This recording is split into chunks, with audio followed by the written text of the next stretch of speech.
Mercury is debilitated, and so is Jupiter here in April 2020. I'm going to discuss this, and I'm also going to talk about it in reference to the coronavirus and talk about it for all 12 signs. So check this out.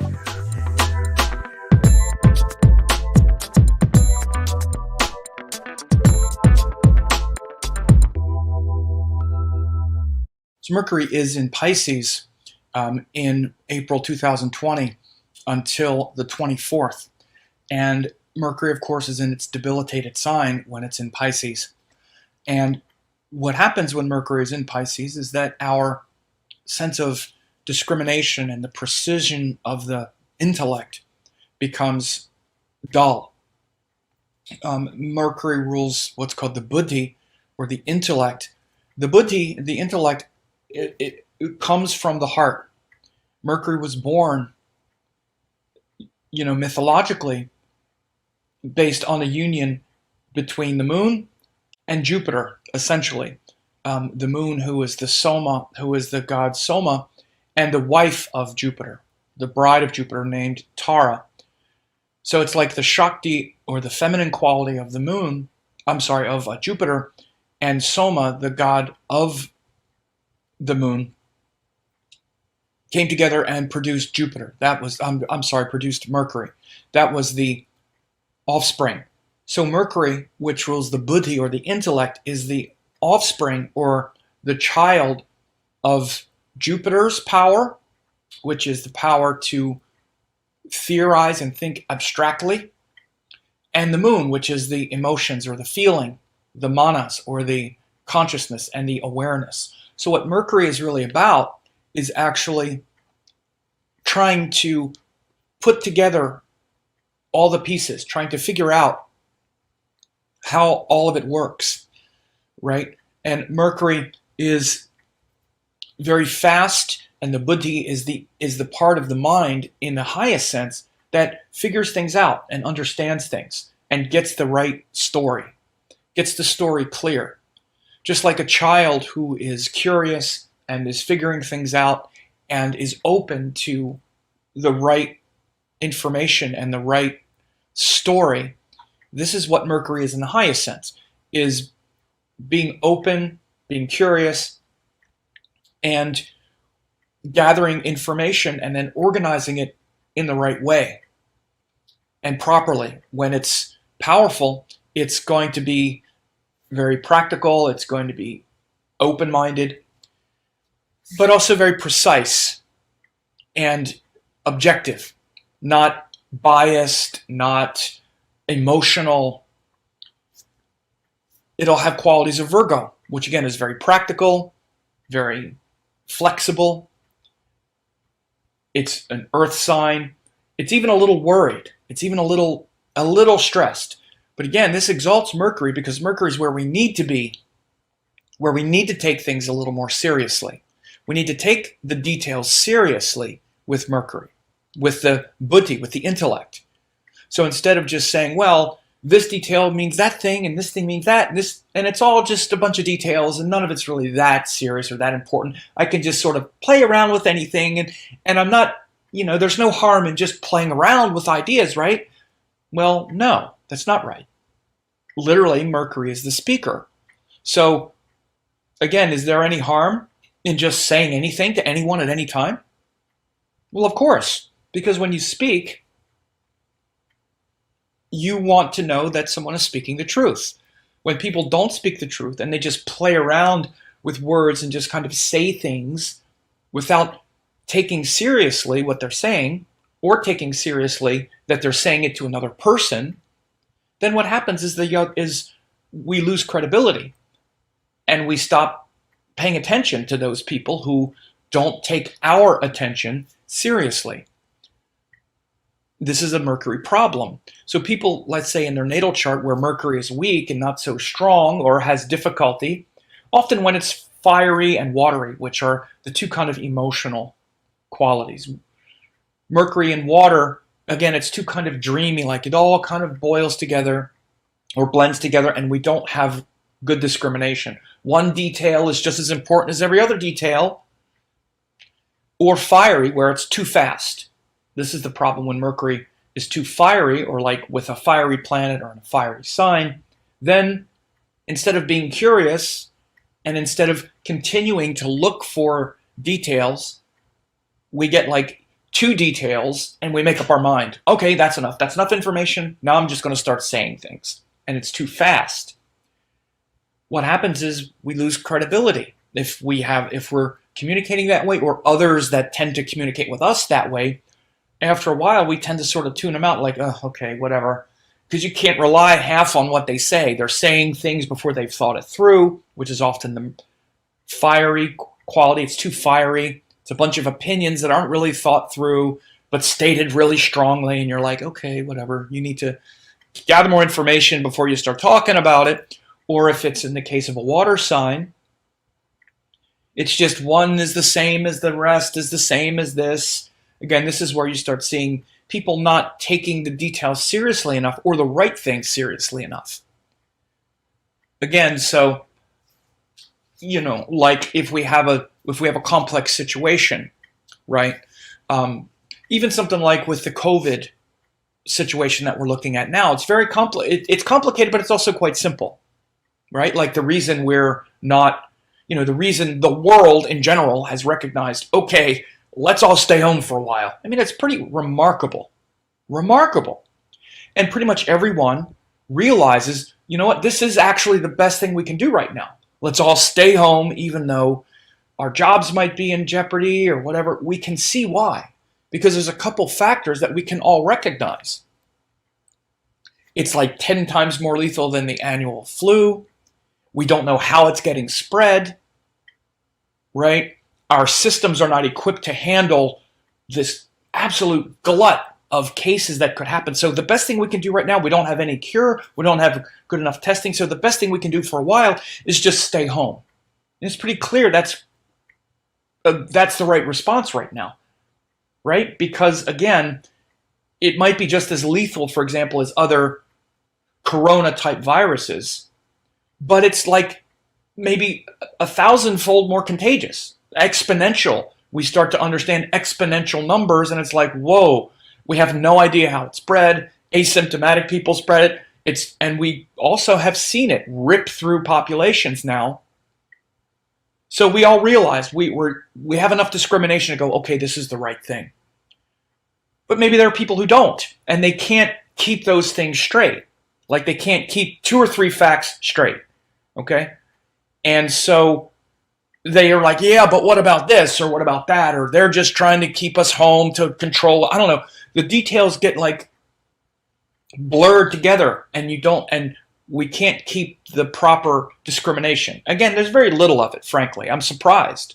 But this is the kind of thing you would see when Mercury is weak. Like you can't keep the details in the right order. Like, okay, it's 10 times, it's maybe 100 times more contagious, let's say, than a regular influenza virus, because we know how that is spread. Once you become symptomatic with the regular flu, you stay home. Stay home if you're symptomatic. That stops the spread, right? People generally do it. Now, anybody can spread it. Asymptomatic people are spreading it. So what do? Right? It's 10 times more lethal than the seasonal virus. Wow. Those 2 things in general. Asymptomatic spread, who knows who's spreading it, who knows where it is, and 10 times the lethality, boom, those 2 pieces of data alone. Not to mention, no treatment, it's novel, which means it's not been seen. Not to mention our healthcare systems will get completely overwhelmed by this, not to mention exposing healthcare workers to it. 10 times, there's so many things that show us this. Just 2 or 3 pieces of data and we can get it. But again, when Mercury is debilitated, for example, it could be that those details get blurred together. So again, one of the things that can happen is we may start to see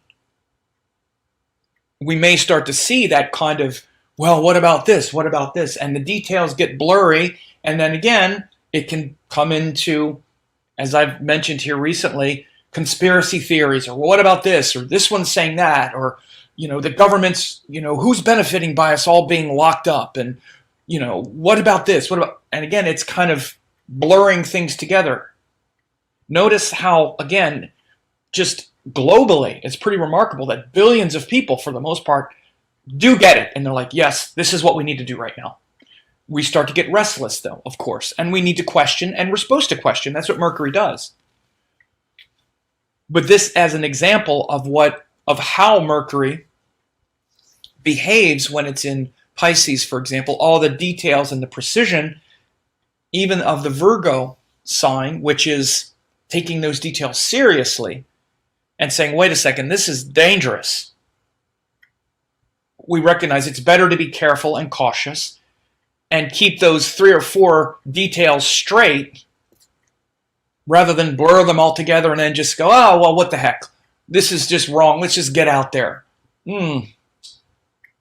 So, again, when Mercury is debilitated or when it's hindered in some way, these are the ways that it's often hindered.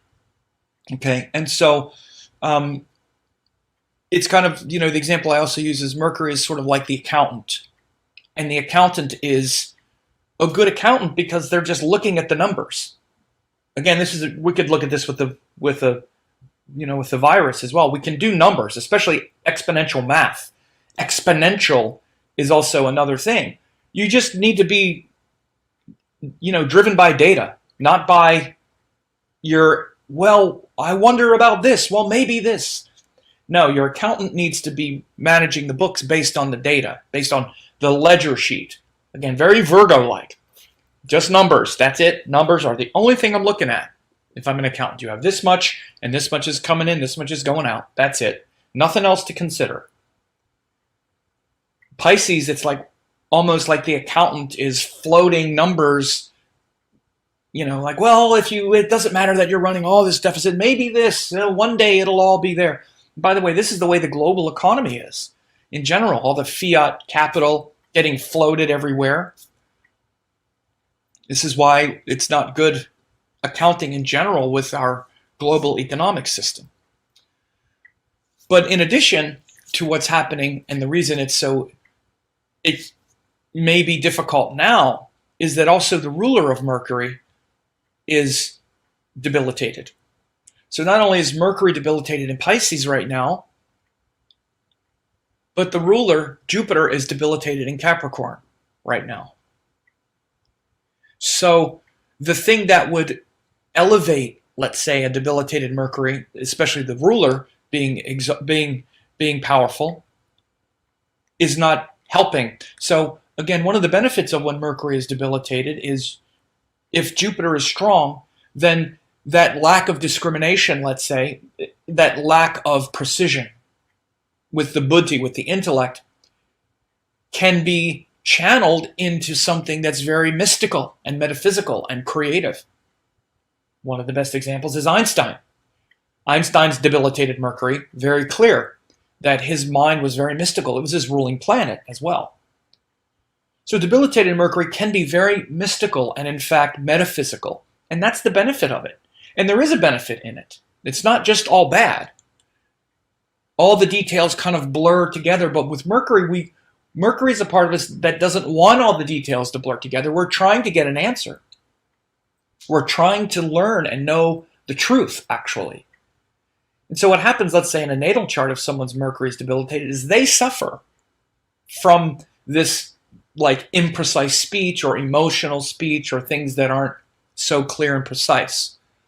There's difficulty with that. But if there's what's called the Nitya Bhanga, where the ruler is strong, or it's joined an exalted planet or some other kind of thing, that imprecise speech or language doesn't hurt them as much maybe as it would otherwise, because that other planet is there. Like, for example, with the Jupiter modifying a Nitya Bhanga or Jupiter as the ruler, it would tend to then turn that mystical, metaphysical mind into something that's literally mystical and metaphysical, and not interrupt so much the buddhi or the intellect.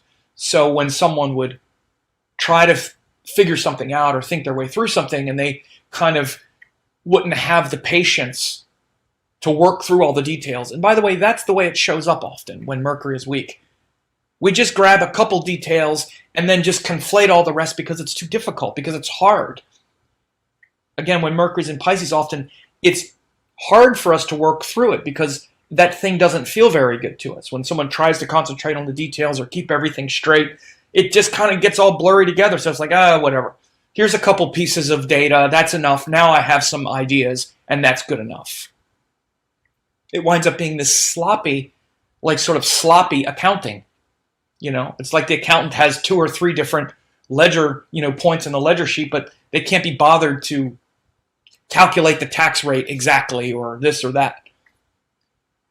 So with Jupiter also being debilitated right now, as I record this in the early April, Jupiter is not so metaphysical and mystical and helping to sort of rescue it. He's in Capricorn under a lot of stress.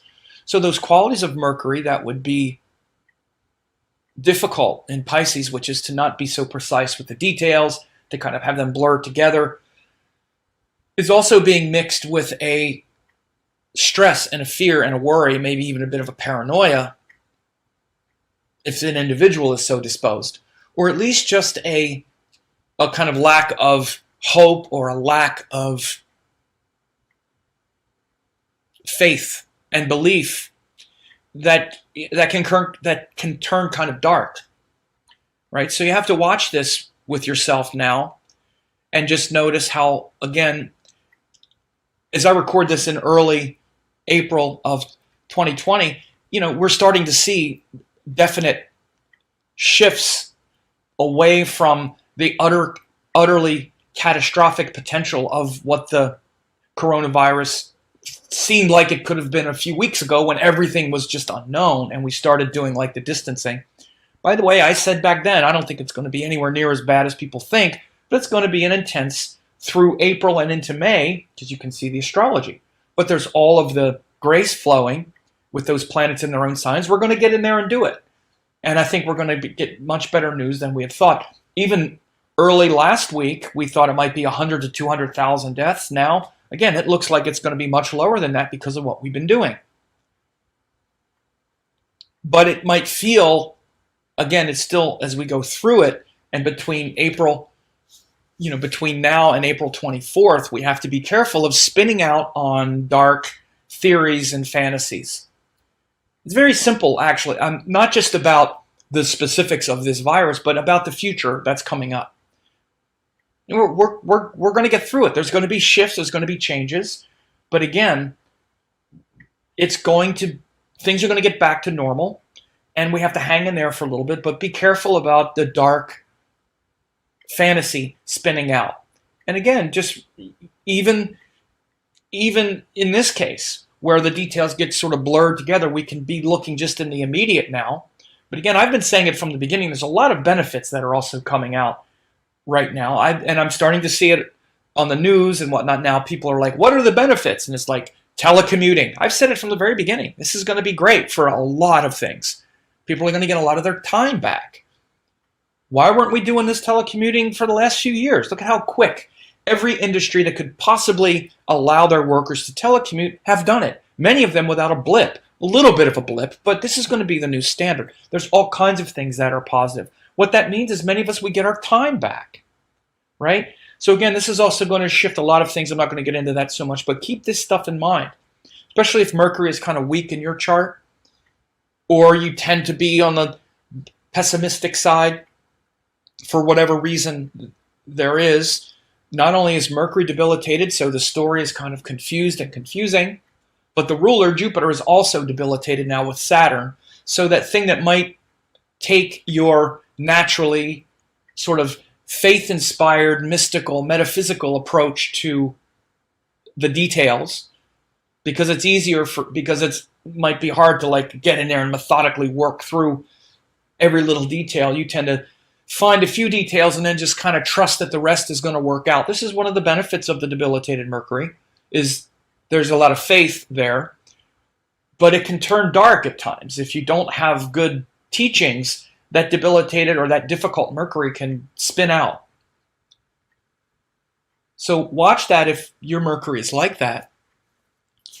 And, I'm going to talk about how this affects each of the 12 signs here now as well. So for Aries, of course, this is happening in your 12th house, which is very great opportunity for you to, again, really just surrender, go inward, relax, and connect with that deeper spiritual state, again, which is metaphysical, beyond all of the actions that you love to take. You love to be the strong, active one, Aries. So just relax and surrender and let it be true courage, spiritual courage. For Taurus, again, this is happening in your 11th house. So now that we're doing this social distancing, that might be hard for you, Taurus, because you're a very communal person. But again, this is great for you to maybe do some kind of, service, I should say, behind the scenes, or maybe in your own in your own space and environment. And again, things like online, transitioning into this world. Again, all of this, if you're watching this, then you have some kind of online life and experience. Do things to show up and serve and support communities and whatnot online, right? Again, because this is happening in your 11th house, Mercury is your 2nd and 5th house ruler. It's also could be a good way for you to transition your business and your work online, right? Because Mercury is a major wealth planet for you, Taurus. So for Gemini, again, this is also in your 10th house of work, career, duties and responsibilities, handling pressure. This is really good for helping you with that. And again, I'm saying it's good because all the planets have power.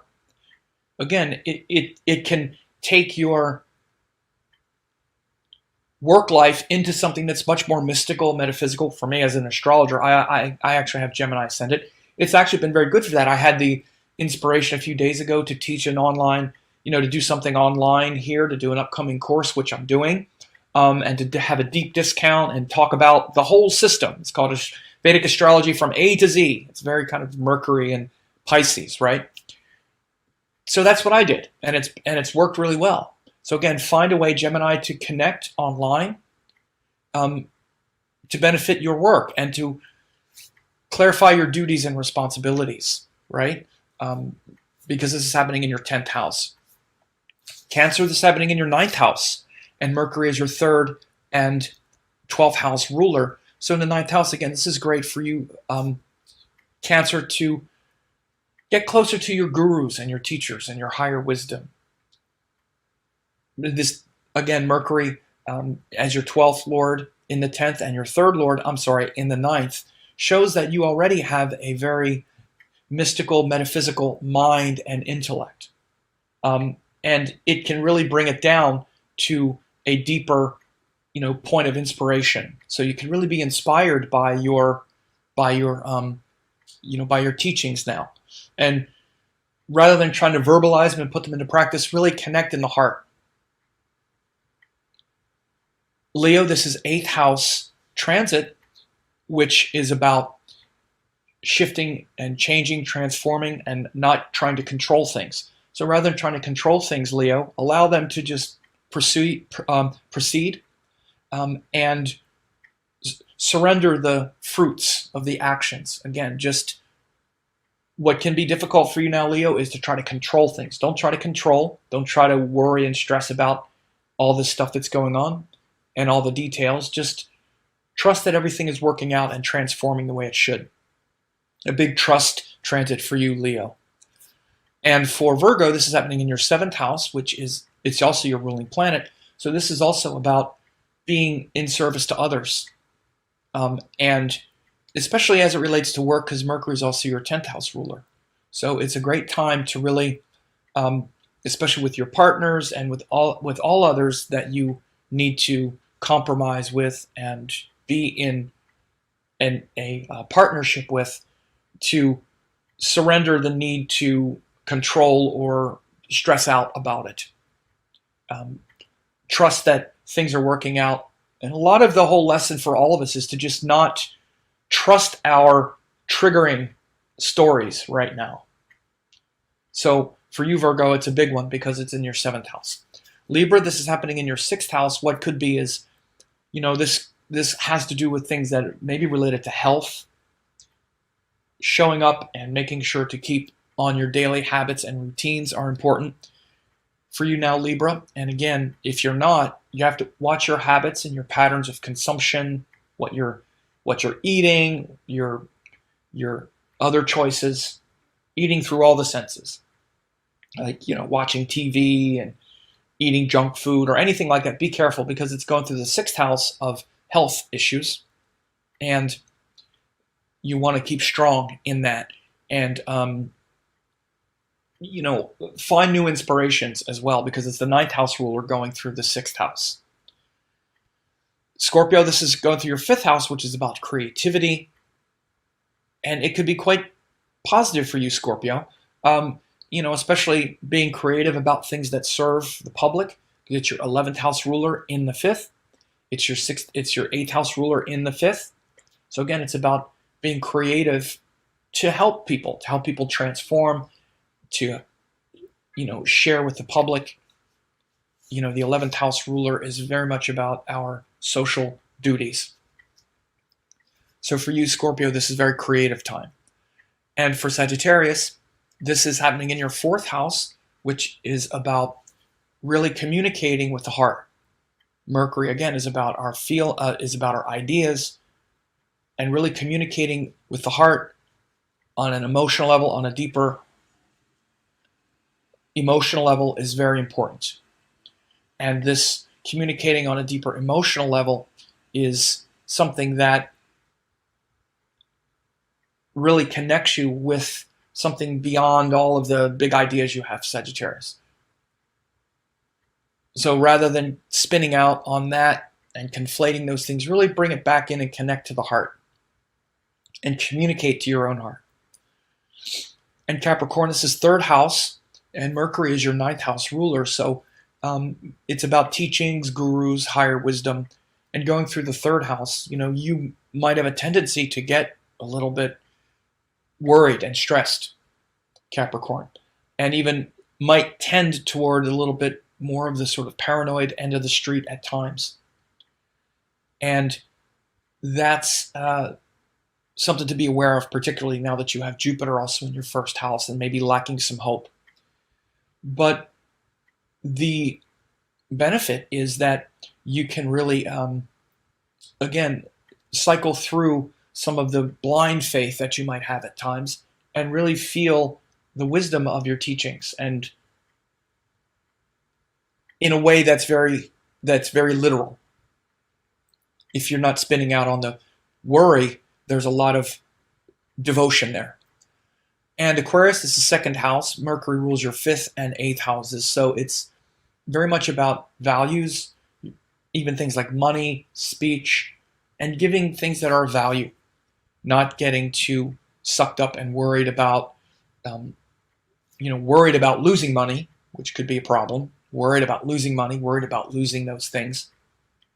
Instead, show up and give. Give that thing that you're afraid of, that thing that you're stressed about. When we give it, it comes back to us. So for you, Aquarius, give value and it'll come back. And Pisces, of course, this is your first house, and it's your fourth and seventh house ruler. So for you, Pisces, it's about this sort of confusion around other people and frustration about others, frustrations about how others are receiving you and feeling you, and whether or not you are being heard and received and felt correctly.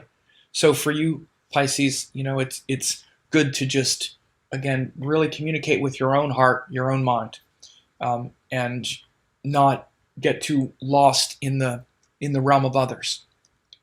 So I hope this was helpful, and I hope wherever you are on the spectrum of, dealing with what we're dealing with now in April of 2020, this was helpful. Some good lessons overall, and literal as well, as we're in this part of the social distancing and all like that. It'll be there until April 24th. Then it goes into Aries with the sun.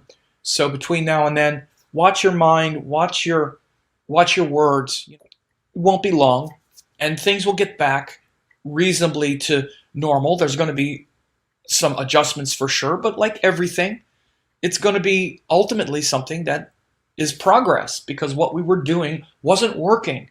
To just keep acting like we can keep destroying the planet and all of these practices. And by the way, again, start noticing the shift in tone as we start to get back to work. You even see it on mass media, even on news shows and all that stuff now.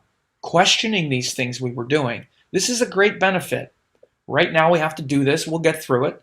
So guard your mind, guard your mentality, especially if you see any of that kind of stuff. Don't get sucked into one-sided, weird conversations like that.